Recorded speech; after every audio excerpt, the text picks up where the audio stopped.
evening, everybody.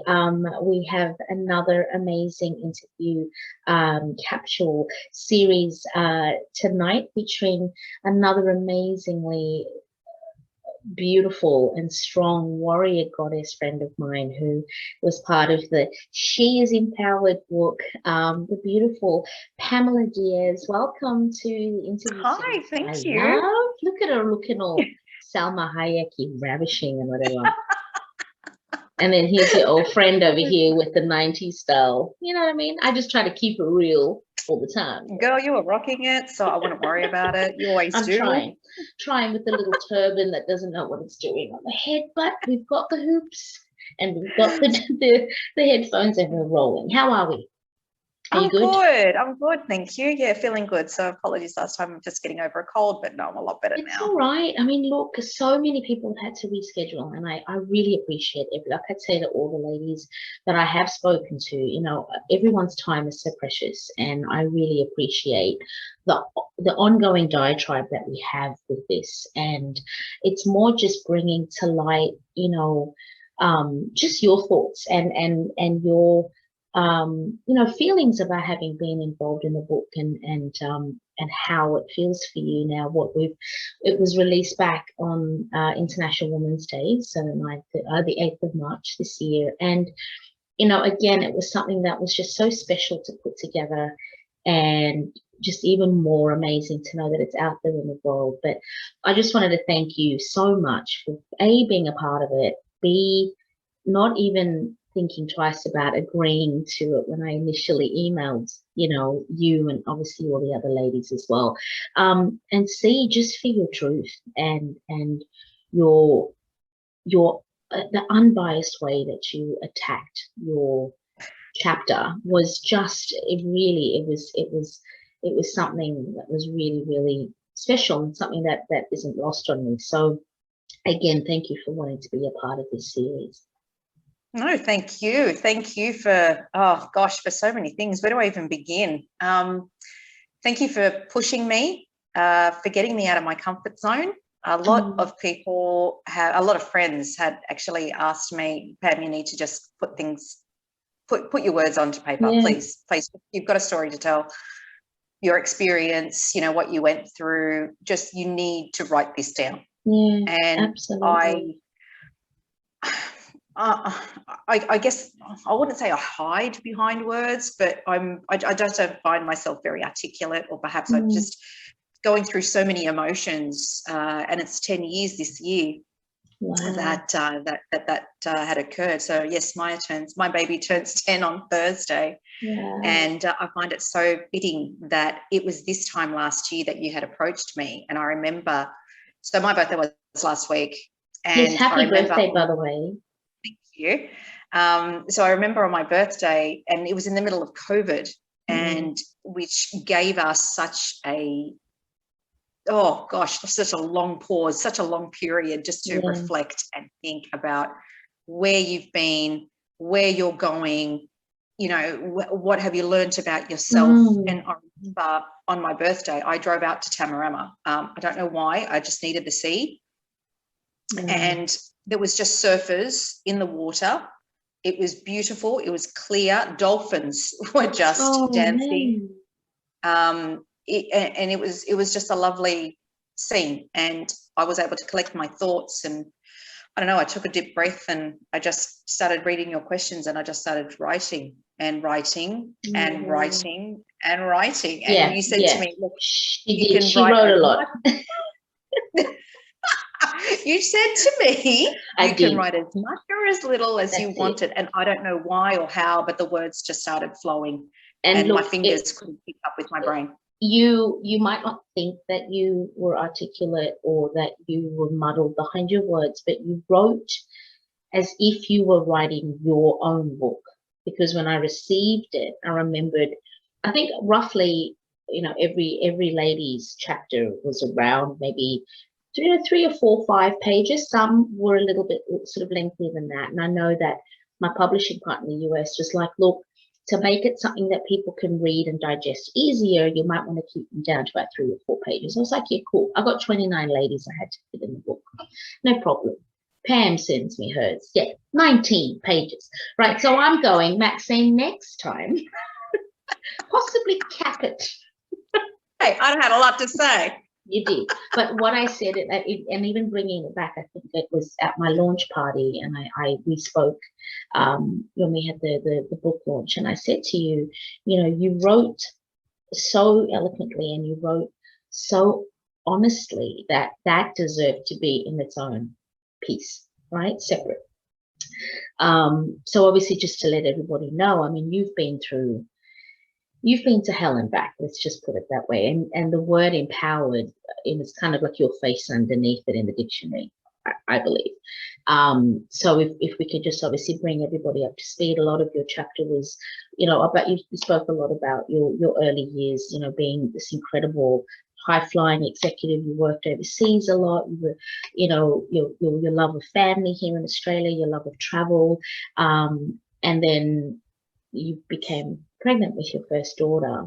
And as most people know, you know, or you know, women who are mothers, the first pregnancy, you so many emotions, right? We go through so much, and all you want is just safe delivery, safe passage for your baby and for you, because you know you're going to be forever changed at the end of that. But not only did you have your daughter, but then you also had to be hit with the news that you had cancer. And how old was your daughter?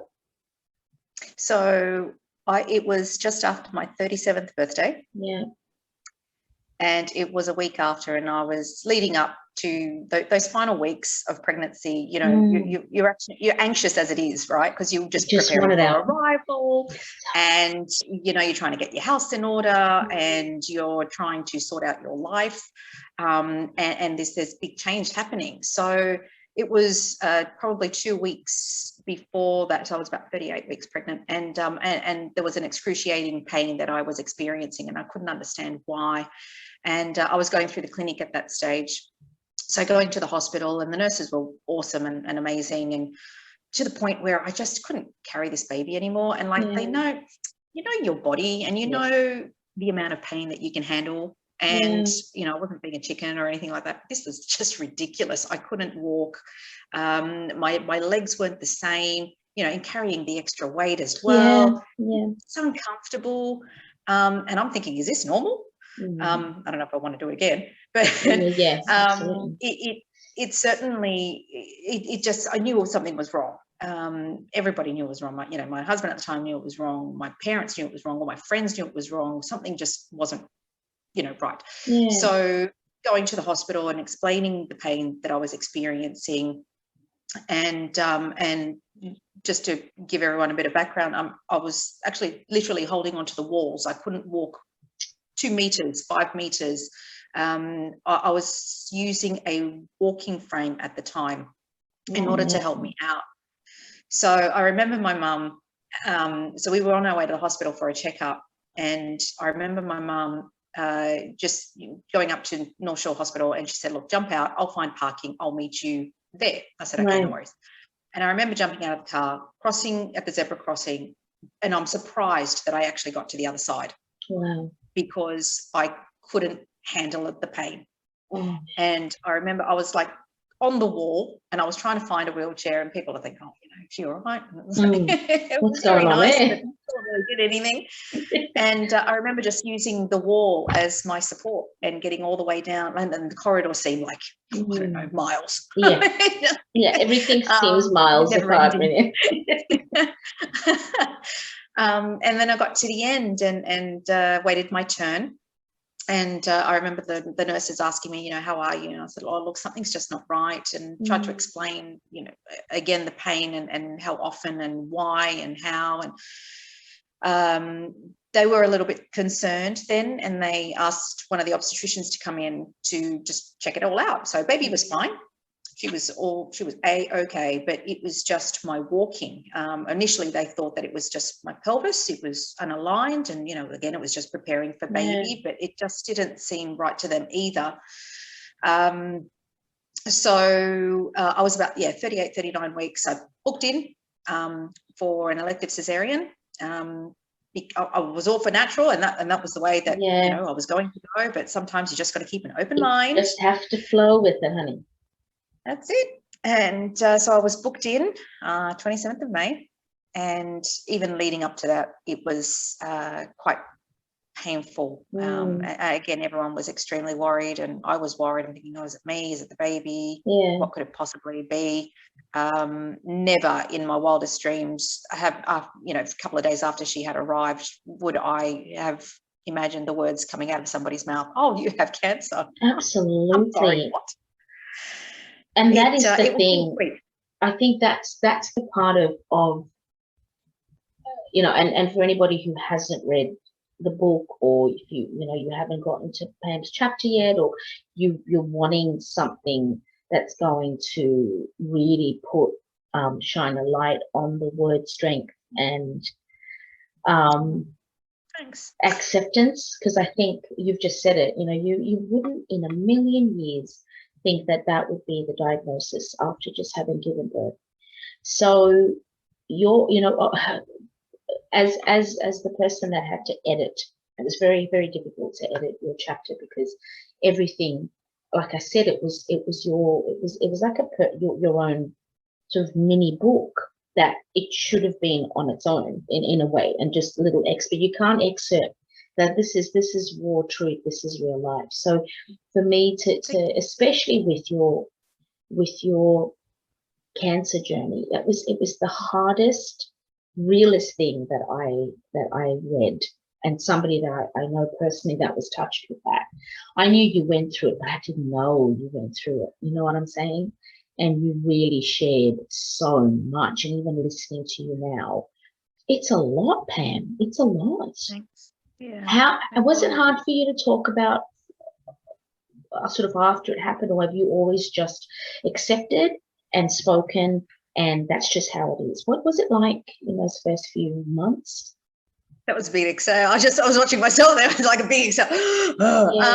It was during the period, I think it was unreal. Again, it was bittersweet because it was supposed to be such a happy time in my life. One of my girlfriends said, you're kind of robbed of motherhood, 100%. 100%. Those early years, I mean, even not even the early years, the first few weeks, that's that bonding time, right? Yeah. Your mum played a huge role in that. Yes, she did. Absolutely. My parents were my rocks. Girlfriend came up from Melbourne. Yes. She was there whenever she possibly could, and I love her for that, and I'll never forget. And her words of encouragement, I was probably off my face a lot of the time. Another and rightfully so, sweetheart. You went through a lot. So I think whilst being in the middle of it, accepting that was hard. Again, first time mum and cancer patient. I mean, it doesn't really go hand in hand. No, not at all. You're preparing for one stage of your life, only for it to be given such a huge redirection. You're prepared to love and give yourself to this new human being that you've created. Yeah. But you've had to just put that on hold, and that energy and your mindset has to go back on yourself. Yeah. And you think, what? Yeah, that's like a huge juxtaposition for a mother, because you're now responsible for this little helpless little being that, again, you created to love and to nurture. And you've had to take that and put that back into you to almost replenish yourself, so you can then eventually be that. But then there's the time lost, right? It's just the irony of it and the cruelty. I think that's what I got out of it. But then that huge sort of magnifying glass on, man, life is not fair, right? And we can keep saying that and keep saying it, but you either deal with it, and you did that extremely, extremely well, regardless of what you thought. No, regardless of what you thought. Thank you, but no. Listen, because there would be no rule book for this, Pam. None at all. Oh, thank you. But I honestly don't feel that way. I mean, I think I did the best I could. But if it wasn't for my family, who, especially my father, who is my backbone, I mean, he's my be all and end all. His words of encouragement, his words of, I mean, we were just talking about this like literally before I jumped on the call. He goes, just remember where we were 10 years ago. And it's like, shit, I remember where we were like 10 years ago, Dad. You know, we were in a ward and and I remember him saying to me, one day you're going to look back and you're going to laugh at this. And I thought, oh God, you've got to be kidding me. And I remember I was, you know, I couldn't move, I couldn't walk. And I had a tiny little window at RPA, and I constantly was looking outside, and it was sunny, and thinking about, you know, what everyone else was doing in their daily life. And it's like, I just want my life back. I just want to be normal. I just want to do normal things. And it's a second chance for me in order to do all the things that I said that I was going to do. And I don't, I'm utterly grateful for that. I don't, you know what I mean? Like, absolutely. Again, my father is so positive, and sometimes I just don't want to hear, you know, half the stuff that he was saying. And I said, no, it's not the time. I just want to feel sorry for myself. I just want the little orchestra with the little violin. Cry with me, you know. Swim in it, honey. So to look back to see how far I've come, it's been a lot of emotional work, a lot of spiritual work. Yes. Obviously the physical. Yes. And it's all to do with your mindset. Now, being a first-time mum, I had no idea what it meant, and I don't know any different. And I still get quite emotional when I see a newborn, because I remember my daughter when she was a newborn. But the first 6 months were really fuzzy, because I was, you know, in and out of surgery, and on some real, some real heavy stuff. Because you had to go through. Sorry to cut you off, but for people watching, and there might be, you know, mums out there. This may be happening to somebody else, and they can gain strength from it and perspective. But you had to go through surgery, so it was in your leg. Is that correct? It was in your That's right. So it was in my pelvis. So it was on the right side of my pelvis, and it went completely undetected. So I've had a few ultrasounds, and it didn't pop up or anything like that, which was quite amazing. So baby was at the front, if you can imagine, and she was pushing back the tumor, apparently the size of a grapefruit. You've got to really love fruit references, especially during pregnancy. Your baby is now the size of an avocado. They really love it. Yeah.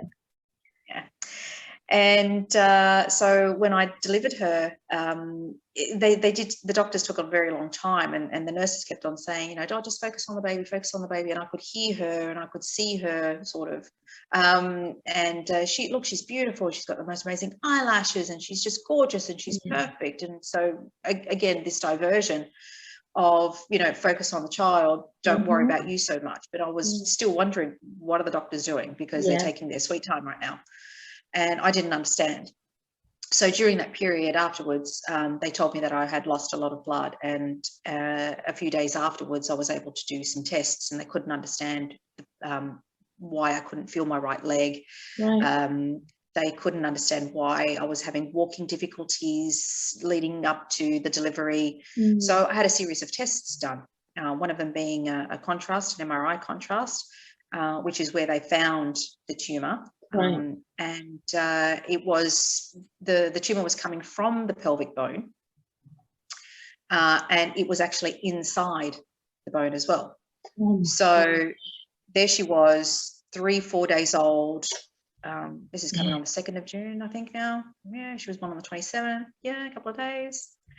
And next thing I know, I've got this thing growing in me that I didn't want, and let alone wasn't expecting. This type of cancer is extremely rare.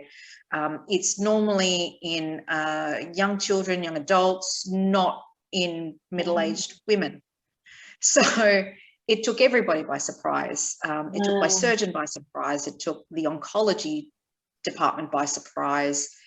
It just wasn't really heard of. Now, the really strange thing is, not only did I have cancer at a late age, but I also know somebody a very close friend over the years who had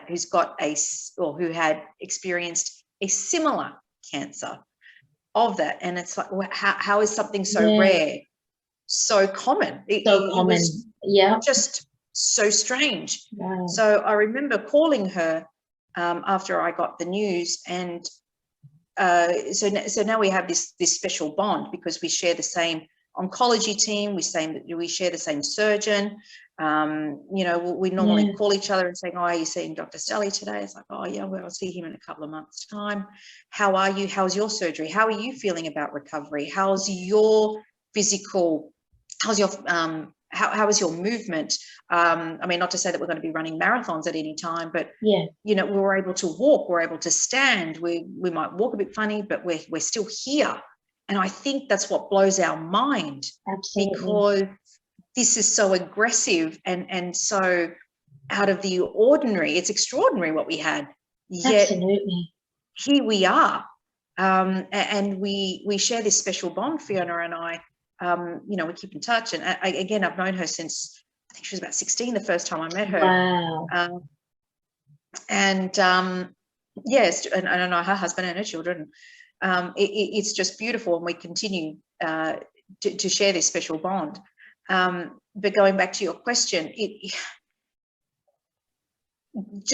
getting your head wrapped around, all of it. It's just mind-blowing, and I don't know how I did it. I just did. It was one of those things where you just had to get through it. And that's it. And I think that's where the visual sort of realization for myself, being the friend on the outside looking in. I don't even think I was in Australia at the time. I was obviously living overseas. I was in Sicily, I think, at the time, and I remembered you hearing that you were pregnant, and obviously Facebook, you get little bits and pieces. And then when I came back for a visit, that's when I realized that you'd gone through this unbelievable journey so early on in motherhood. And I think when I saw you, you were walking with a walking stick, I think, because you'd had your surgery. And I'm like, that's not the woman that I left like a few years back. I mean, this is who I remember, this woman here, this vibrant, beautiful woman, always out, ready to dance, ready to have a good time.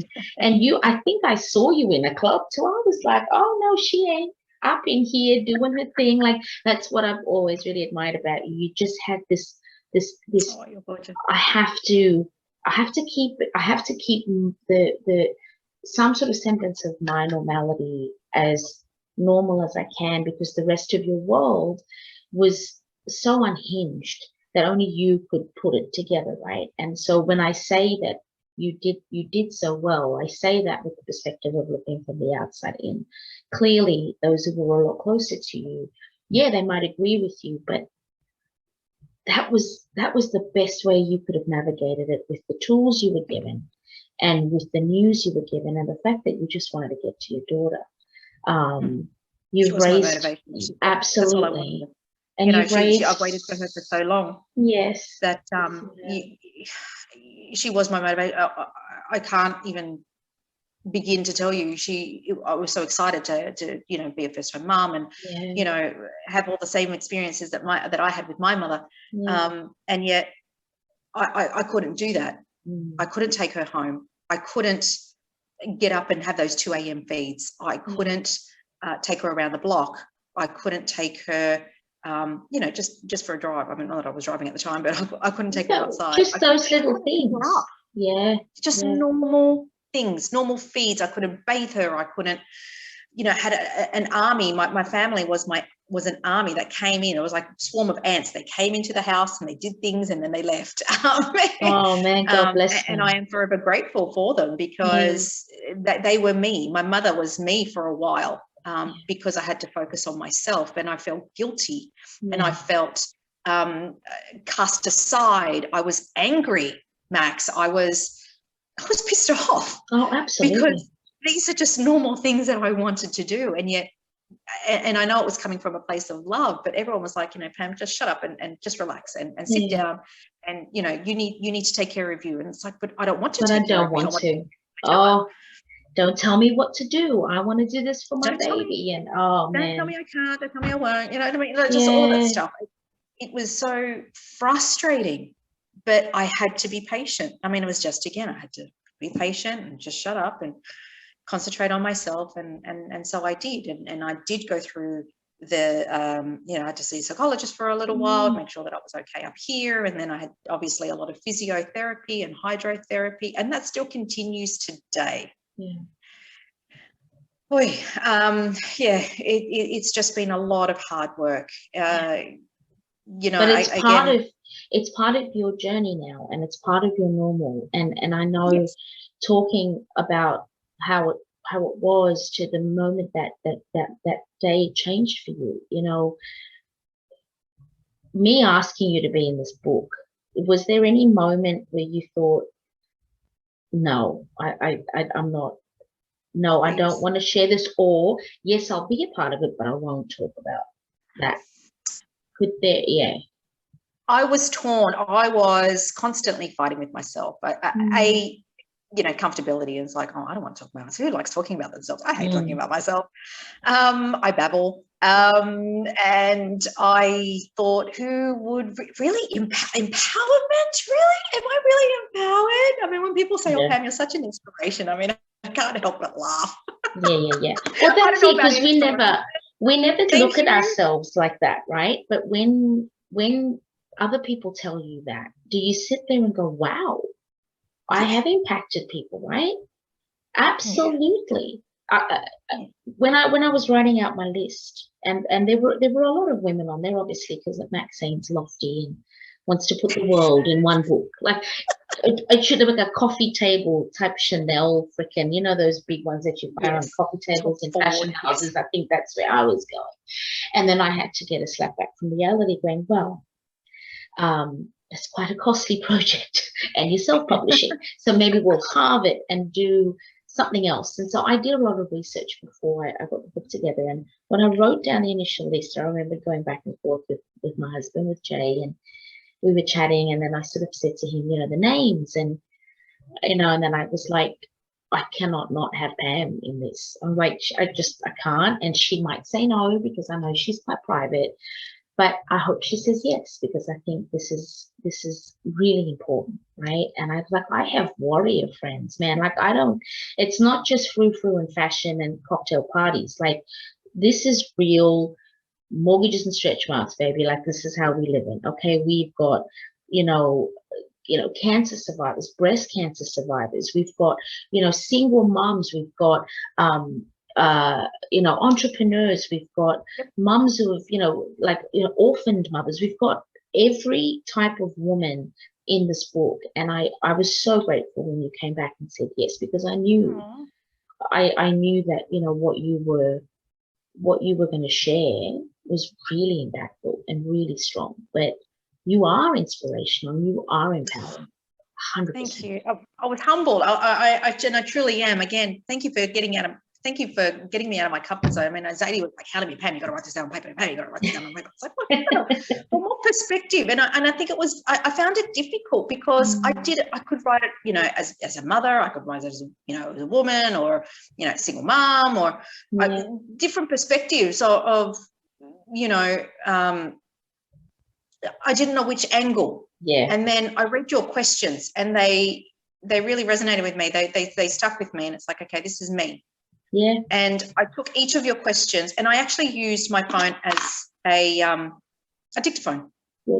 So if Max was in front of me and she was asking me these questions, exactly how we are tonight, how would I respond? And I actually just said the question, and then I started talking. Yeah. And all of a sudden the words started flowing, and I felt comfortable. For a long time I didn't feel comfortable, because some people, they start happy, and then I start telling them the story, and it's like, oh my God. It's like, no, I don't want you to feel sorry for me. Take the look off your face. Oh, it's just that look of pity, or I'm so sorry. And it's like, no, it's okay. I know my limits. I know my strengths. I know I've learned so much about myself over the past 10 years. I'm still the same person, but I've grown up a lot. Yeah. At the same time, I've had to. Yeah. I can only hope, and I think, you know, I hope my daughter just, you know, when she's old enough to understand, and she knows the story, and she likes to say, you know, I saved my mum's life. Oh, And sweetheart. I'm my How mum's angel. beautiful. Oh, And that's she what Maya stands is. for. So Maya is my angel. That's where I got her name. Oh, that is So amazing. Oh my gosh. And yeah, she's what? She'll be 10, right? She'll she'll be be 10 turning on 10. Thursday. Yeah, 27. Man, So look at that, right? it's nice. It's beautiful. And so I thank you for allowing me to be in this platform and share my story. And, you know, if I can help anyone out there who's going through the same thing, I mean, you know, life is just so precious, Isn't you know, it? and it was role reversal. So my mother was there for me when I was ill. And then a few years later, my mother was ill, Yeah. and I was there to look after her. And unfortunately, Yeah. she passed away. So at least I had 40, you know, 5 years with her. Absolutely. And my daughter remembers her, and we still talk about her. And I can take all of my lessons from her Yeah. and instill them in my daughter. Amazing. So the cycle Amazing continues, lessons. Absolutely amazing lessons. I mean, I think again, knowing that journey too, you know, your mum was so selfless and was there right from beginning to end. Yep. And I think when I found out that your mum had passed, I think your mum had passed. It was I think after my dad, because my dad's second anniversary is coming up in July. Mum's third's coming up on the 7th. So your mum was the year before my dad, and I remembered, you know, just you think how much more, how much can we take, right? And we're at that age now in our 40s where life is happening thick and fast, right? Like all of a sudden, it's like it's not like the fun stops, but the fun sort of ebbs away a little bit because the reality of things, losing parents, you know, medical health risks, you know, our children and the world we're bringing them up in, you know, that alone is an everyday sort of, you know, prayer circle, right? Just to, once you get them out there, breathe, God, bring them back, right? So, but I think our generation of women, we're built of tough stuff, man. Like I Yes. really do believe we're the last bastion of the women that obviously, you know, like the party girls that love to go out, have a good time, and then when it was over, it was over.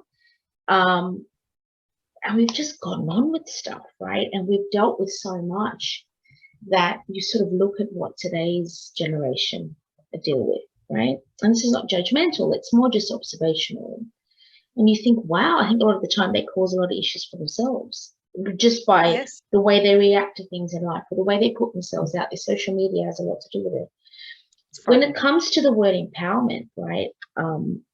I've had this question a couple of people that I had interviews with, and I had a gentleman ask me on a radio interview, and he goes, "Oh, is it still important for women to say that they're empowered in today's day and age?" And I was like, "Beg your pardon, sir? Like, really?" And he's like, "No." He's like, "Is it still? Is it viewed upon as that sort of, you know, sort of poster, you know, sort of, flying feminist view, or is it like an old school way of, you know, standing up for yourself?" I said empowerment should be on the lips of every woman. Whether you're raising a daughter or a son, it should be on the lips and on the mind and in your soul as every woman going out there and just living life. And I found that a really interesting question for him to have asked me that. Very brave question too. And I thought, I'll be nice to him, Max, just break it down. Don't attack, just break it. But I'm going to ask you that question. What do you think with your journey? And now you're raising a daughter who is soon going to be entering that preteen. Oh, Lord, God help us. Because I'm already in there with my 12-year-old son. It's not pretty. How would you explain empowerment to her? Own yourself, you know, accept who you are. Mm. You do you. Yeah. You know who you are. Don't settle. Yeah. I would hope that she would believe in her own words, that she believes in herself. And I think that's empowerment. I think that is believe that you are strong and that you can do things. Don't tell anyone don't believe that you can't. That's I hated that. That's a personal pet peeve of mine. Don't tell me I can't, because I can, and I will, and I'll show you why. And I think that's what it is for me. And again, it's all a learning for me. I was so shy. I can't even begin to tell you how shy I was, when I was growing up. And I mean, now I'm just loud and I don't care. You're doing Take me you. as I am. Yeah, I'm coming out of my shell, and there's nothing wrong with that. And I think that's empowerment. You know who you are. You don't have to be liked by everybody, but it's nice if we can all get along. But but you're not everybody's cup of tea, and that's okay, because they just don't be scared. Don't be afraid. I think that's it. Don't be afraid to speak up. Don't be afraid to. I can be quite personal, but and quite quiet and sort of fade in the background. But at the same time, accept me for who I am. Don't ignore me. Yeah. Everyone has a right to be heard, and everyone's got something to say, and everyone has a story to tell. Yeah. And for me, that's what empowerment is. It's just be true to yourself. Yeah. Do you think a book like this is necessary today?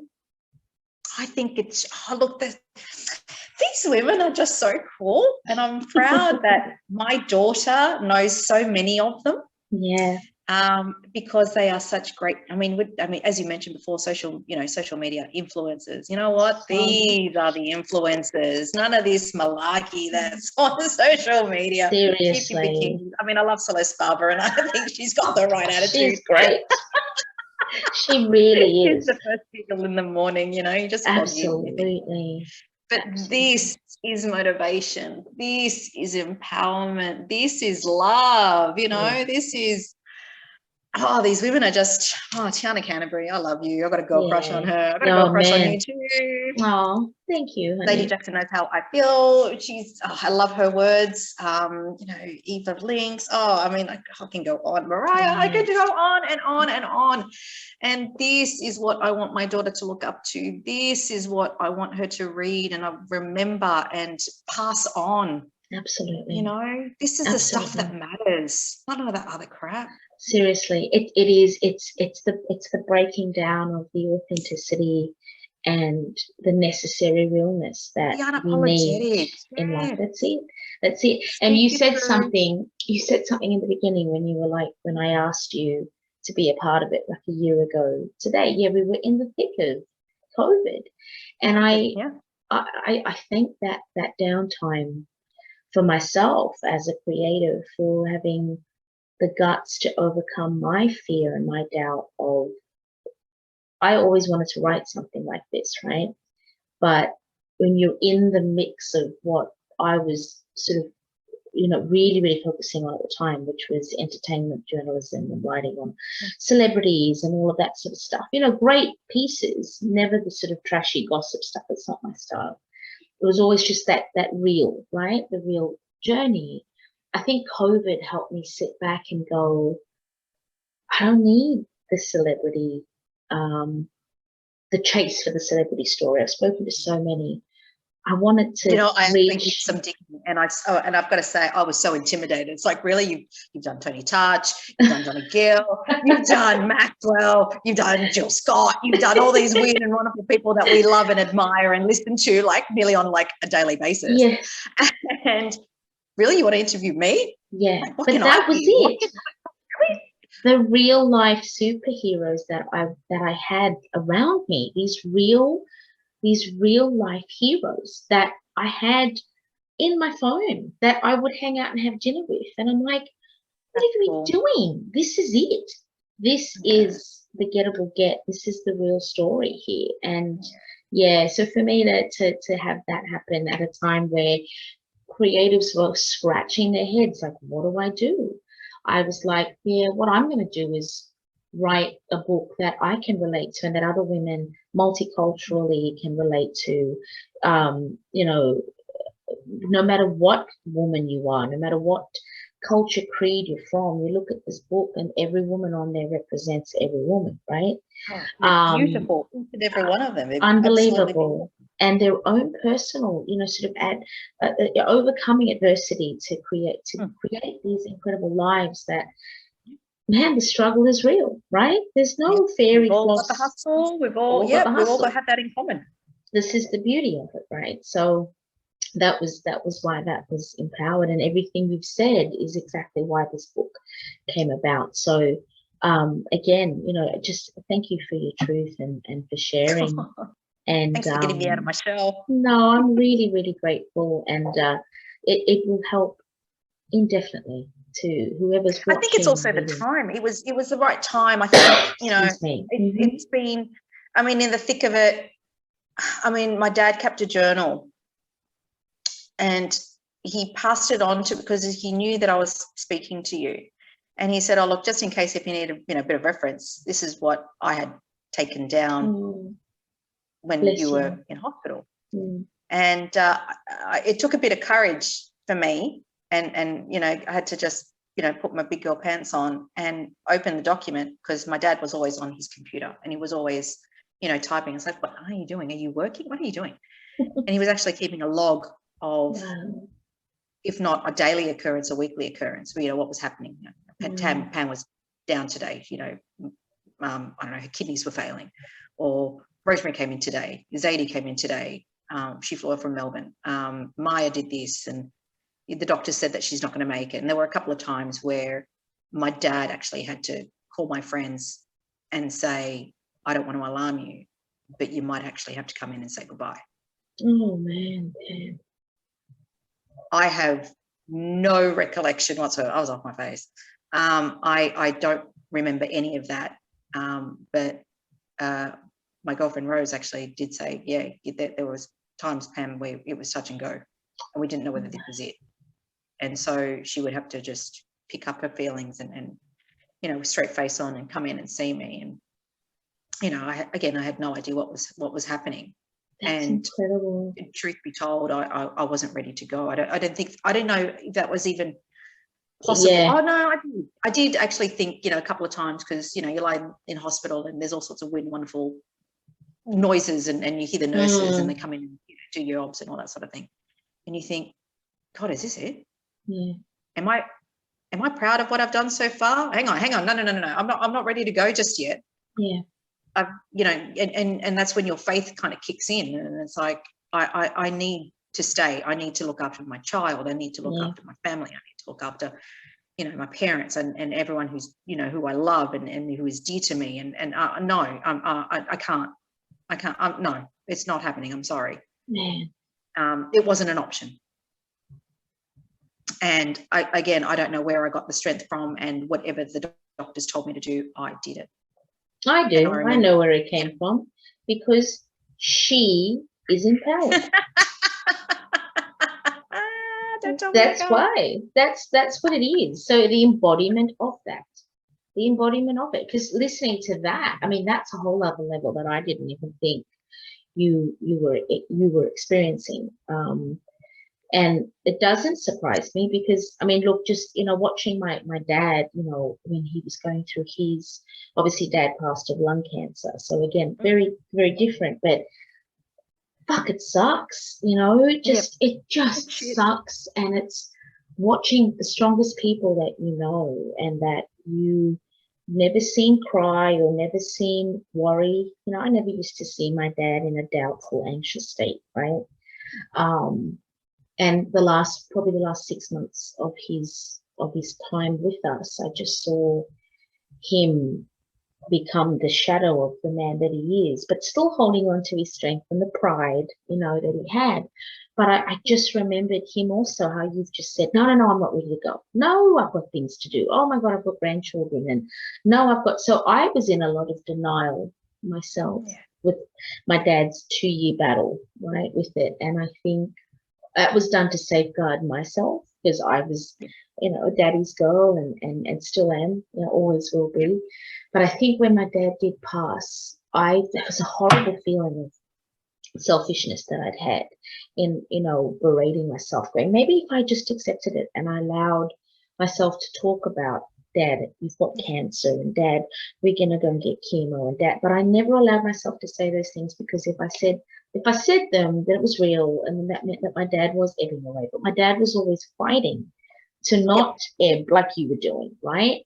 But there is a beauty in acceptance at some It stage. takes time. It takes a lot of just time. With my mum. So it's exactly the same absolutely experience. Saw this strong, feisty, yeah sassy, gorgeous woman, yeah, and her light was just dimming. that's it. And my last birthday with her was so hard, and I shouldn't, but sometimes, you know, I look at photos and like I know it's her, but it's not. It's not. Yeah, I know that feeling. You know? I know exactly what you mean. And you try not to. You try not to, but you kind of have to, because it is. Yeah. It forces you to go accept it. Yeah, for acceptance. It's like, you know what? No, she's still in the hospital. No, my mum's not gone. No, she's still here. Yeah, she's still at the hospital. Yeah. And it took me a very long time to think, hang on, no, she's not coming home. Yeah. And it's that acceptance that, yeah, loss sucks. Oh man, it's just you can wrap it up in a bow all you want, but it sucks. And I think if you're comfortable to say that and you accept it as it just sucks, and every day, some days are harder than others. It never gets easier. It just is what it is. But we're here, and obviously as a testament to them, and you have fought very hard to be here. So what is next for you, Pam? What's next on your agenda? Next for me? Oh, that's such a good question. I'm happy right now. I think I'm in a really good space. Yeah. I'm loving where I am at with my career, my family. I think my family is just the be all and end all for me. My extended family, my cousins are now, you know, my very good friends, and nothing like tragedy for people to come together. Oh, isn't it one? Yeah. Yeah. Yeah, you know, we're close now. It's bizarre. But yeah, you know, I've still got my dad, which is great. You know, we get along. You know, we are a little 3-family unit. My daughter is extremely proud of his granddad. You know, it's just, it's all positive. Yeah. I'd love to learn to dance. I think I wrote that down.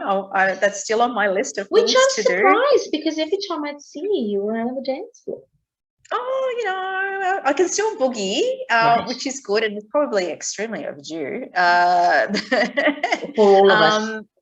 Yeah, I'd like to salsa again. I mean, I'd like to do bachata. I'd like to do, all that sort of stuff. And I will get there once COVID is sort of lifted. I mean, you sort of go through lessons and things. Hip hop was another one. Wanted to do hip hop for a bit.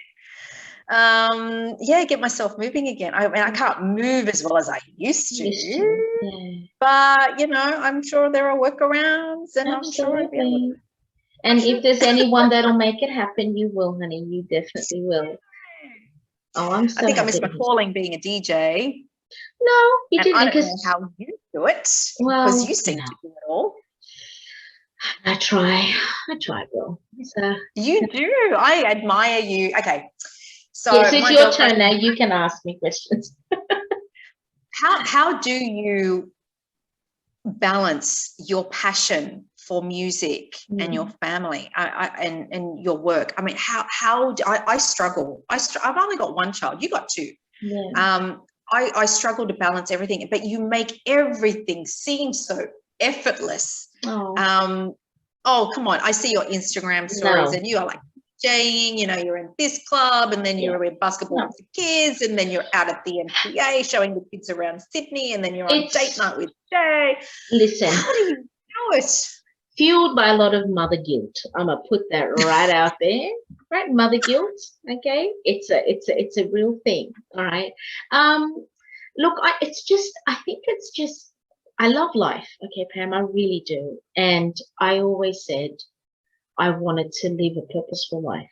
Okay, always did. Even before I met my husband, and before I even thought I'd ever get married and have kids.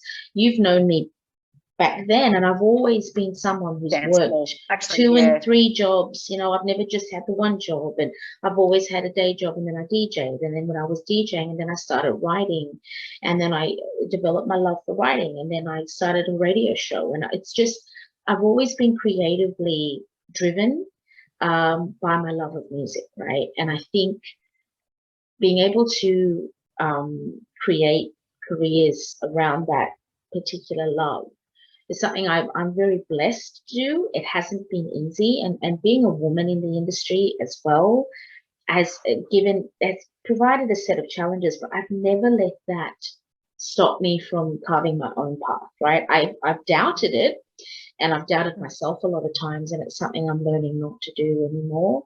But I think having the children and living vicariously through my kids as well, right?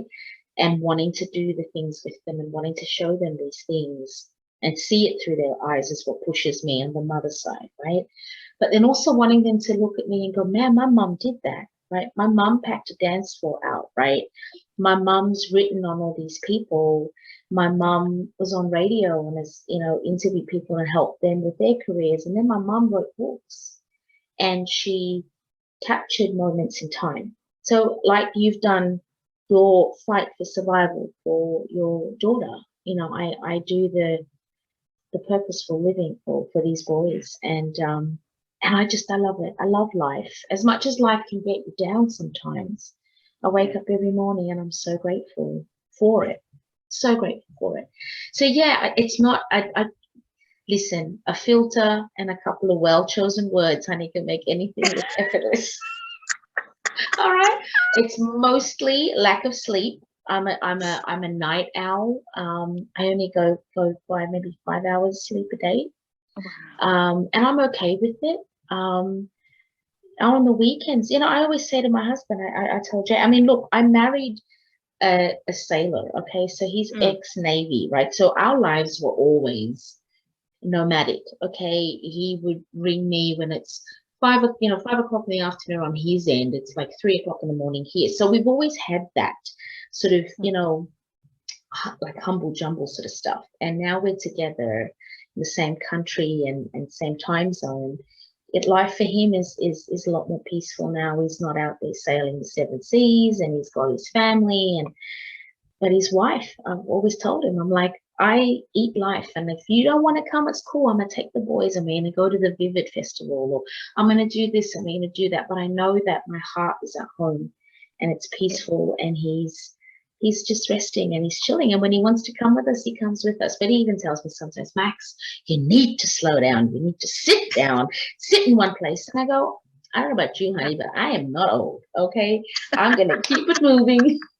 And that's just how it is. So that's probably the best way I can answer it. Yeah. Wow. Okay, I got another question for you. How did you, I don't want to say the word survive, but how did you handle yourself when on those days where you didn't know where your husband was? Because he was in the Navy and he'd be away on duty, I don't know, months at a time, and you were living in a foreign country, which would be extremely intimidating. You may not have known the language or the customs. And again, you're there with your partner, but your partner had to go off and work, and you don't know where he was, and you didn't know when he was coming back. How did you handle that? I mean, look, I was lucky that at the time, I think after Jay and I got married, what's in the Navy, what's called shore duty, right? So it means you get to stay on shore, so you don't get to go out to sea duty. You get to stay on shore with your family, but you still go to work, right? So it's like he goes to his office every day. So he had chosen the shore duty posting because the years before that he'd been sea duty. So when we met, he was out to sea constantly. So I'd see him, or you guys would see him, when he'd come to Sydney. It was always a big party. He's coming back, every 6 months he'd come back, he'd be here for a month, and he'd go off, right? So that's your life. That's how you live in it. And it was fine for me at the time when I was here, because I was busy. I was DJing and I had my work and my friends and my family. You get married and that's it. So you're part of that. We started our married life in Sicily, and that was a huge shock to my city girl system. And I remember when he told me Sicily, and I went, why? What is there? Like, why are we involved? It's a small little island. What's going on that we need to go there? And I remember him telling me, he said, look, military life's very different, and there's a lot of women out there that are not going to know what to do with a woman like you. You come packaged with a lot. You're very ambitious, you're independent, you're a go-getter, and some people might not know how to take you, but just be you and you'll be fine. Thank you very much. I was swimming in it, honey, till my fingers were pruny. And I remembered when we arrived, I just thought, how am I going to survive here? Pam, I was like, there's sheep on the road. There's not even cars. Is this where marriage comes to die? I mean, we were newlyweds. I was like married to him for like 2 months. I was like, we need to rethink this whole contract because this is not going to work. But it did work. And I remembered when we landed and Jay was like, your life's going to change and you probably need to slow down a bit and look at things from a different perspective. And it was just an adventure, and I had to accept it. Again, that thing of acceptance, right? But I had to make sure that a little bit of me was put into every opportunity that I got. I volunteered at, like for the Navy and Marine Corps, it sort of like helps families coming to the island. It helps them with secondhand goods and stuff. I sort of did some writing of like a newsletter for them, and then I had to get a job, and I remembered folding towels at the gym. Really? I was DJing at some of the top clubs in Sydney, and here Maxine's folding towels, right? Handing it out to people, and they're like, what do they say in Australia? Take it down, go. This is not a show. Thank you very much. But I don't know, Pam. I think I just found my way, and I made sure that a bit of my personality was put into everything I did. And I eventually ended up DJing in Sicily. I made them see how we do it down here, and you're not gonna tell me I can't do this. Like, it was that whole thing. But then I had to remember too, I was representing my husband everywhere that I went, and I was the only Australian on base at the time, in an American world, right? In an American military world, which is something completely foreign. Whoa. So it was challenging. I mean, Jay was always with me, but he worked a lot, and he was away at work. He just wasn't out to sea. But it was when we came back here, and he had to go downrange, and a couple of down to the Middle East as well. And he's gone for a year. And so Bailey and I didn't see him for a year, and that was hard, coming back as a wife and a mother, to not see your husband for a year and not know if he was coming back.